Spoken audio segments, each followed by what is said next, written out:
Hello there and welcome back to another Thunders Productions video. I'm the madman behind the mic, Jag Thunder, and this is Minecraft. And what's up guys, and welcome back to another Build It Better episode. Woo, been a long time since we've done one of these. Well, I felt it was time to build something better. So as most of you probably saw the other day, I had a shipping cargo dock video, tips and tricks I guess, some things that I use to lay out my designs. Be sure to check out Lord Dacker. He's building a Let's Build, same thing, shipping dock area. And we're kind of working back and forth, bouncing some things off of each other. And it got me re-inspired to take another look at mine and redo some things in my area. I noticed the other day when I did that video, there were some things that desperately needed some attention. So I decided to come back over here and spend a day or two trying to fix things up. So the first thing that I did want to get fixed are the cargo containers themselves. My original ones are way too big.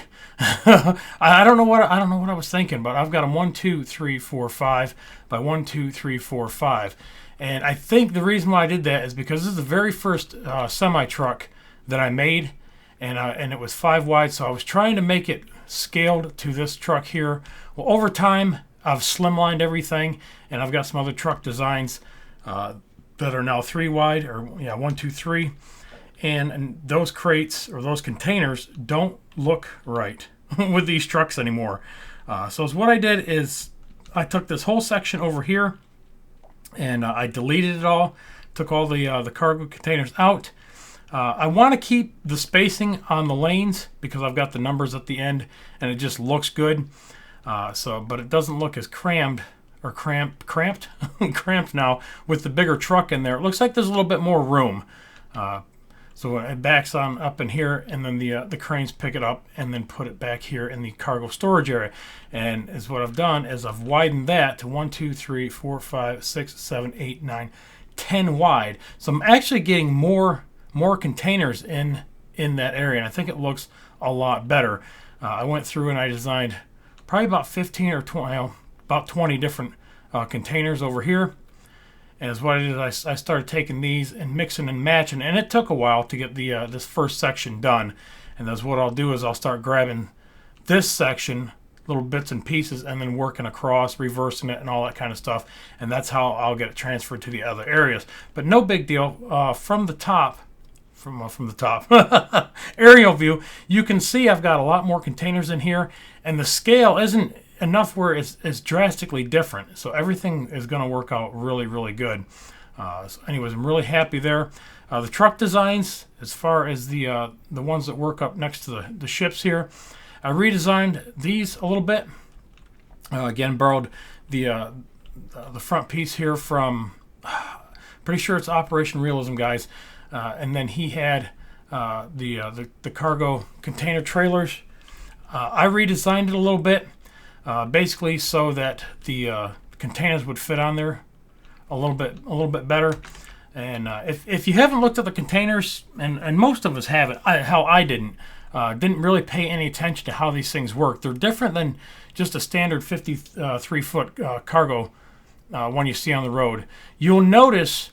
Especially after I tell you, when you drive past one on the highway, you'll see on the corners, on the bottom corners here and on the top corners here, on all 4 corners, there's like a hole right down through the middle of, say, like this block, and same thing with that corner and the other corners there, and then underneath. And so what happens is there's locking pins that stick up out of this trailer. So let's come over here.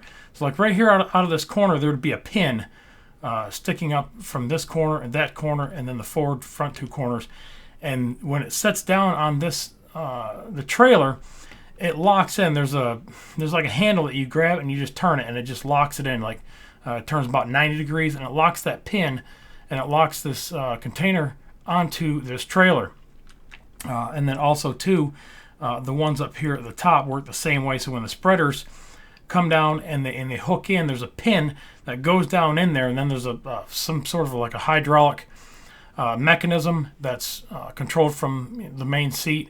They push a button and it opens, or basically it turns that pin in that spreader, and it turns it and locks it in, and then they can lift it off the truck. And I'm pretty sure from corner to corner they're connected. So if the top one turns, the bottom one turns, and that's how it can not only lift it, but lift it off the pins on the corner of the trailers.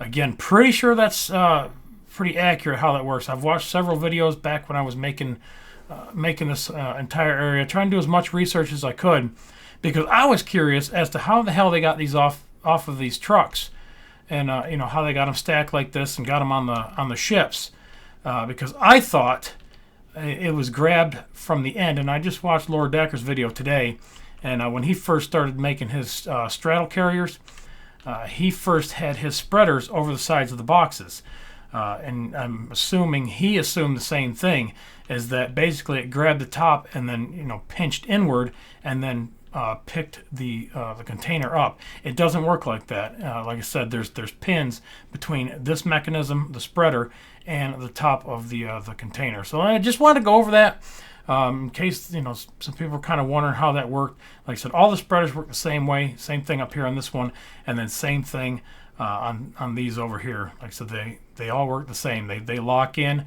and then when they get it down inside the ship, they hit that button, and the pins spin the other way, and it releases, and they can pick up the next one. I thought that was really, really interesting, pretty cool, and I didn't really think much about it until today after I watched his video, and I definitely wanted to share that. I wrote that in his comment section, and hopefully it made sense, but I wanted to just go ahead and reiterate that and explain it just a little bit better. So anyways, what I'm doing is I'm getting rid of a lot of the black coal area that was out here for the main roads.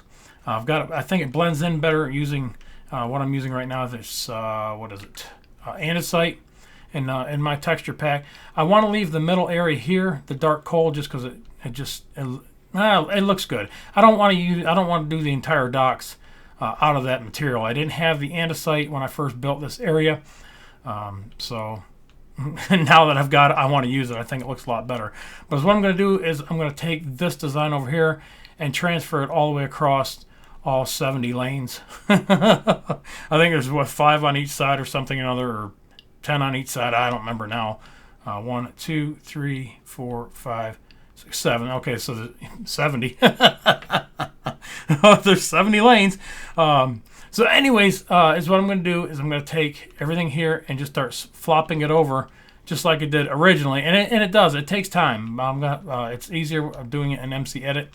That way I can just like take this in and bring it down here. And I mean, you would never know that it's you know, using the same ones from the original, and just keep flip-flopping all the way down. And then I can get done with that. I'm going to come over here and I'm going to work on the trains. And I'm going to get rid of all these cargoes over here, because obviously, again, these are just way too big.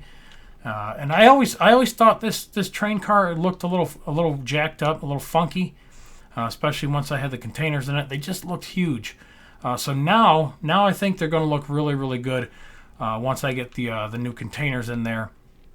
And I'll take another look at the rail car itself and see what I can do. I wish I had some yellow slabs and stairs. I could get this probably a lot better. And I wanted it out of yellow anyways, but we just don't have them. There we go, right here. Here we go. So yeah, for like the spreader, see, like this pin right here would actually go down inside the container. I forgot I had done this over here.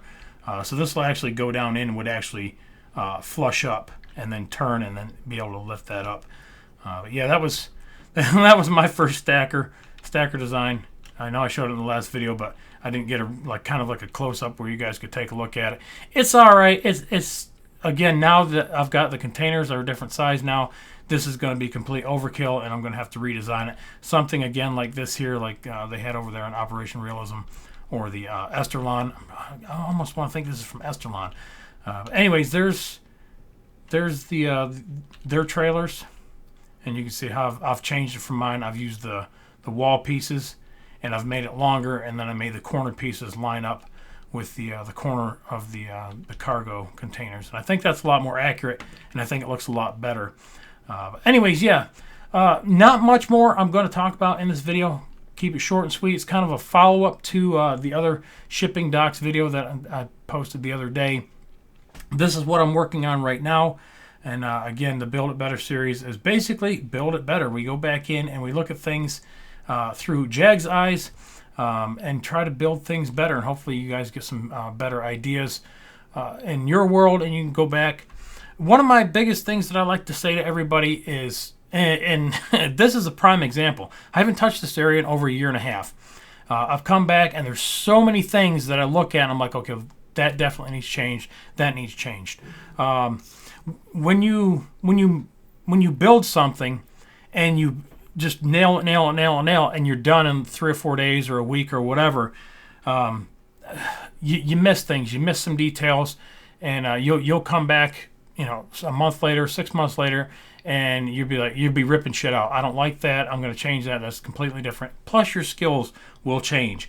So it's nice to take a break from area and have different things going on at the same time. So you can work on an area for a couple days, go to another area and work on that for a couple days, and just work around your world in different areas. That way, when you come back to a certain area that you did a few weeks, prior to that, you'll look at it a totally different way. When you're staring at the same thing every single day, I've found that I miss a lot of details get missed, and then when I come back later, like I have now, it's been over a year. There's a lot of details that I'm going to be fixing, and it's going to make it look even better. And again, that's the idea of this series. Just give you some pointers and some things to think about in your world. So if you're working on your shipping docks, cargo area, again, whatever you want to call this, hopefully that should give you some really, really good ideas and some things to think about, to put together and make your world work a little bit better. But that's it for this episode, guys. Like always, I appreciate you watching. Remember to rate, comment, subscribe. Follow me on Twitter. And remember, if it looks like shit, tear it down, blow it up, or just build it better. And we'll catch you guys on the next one. Later.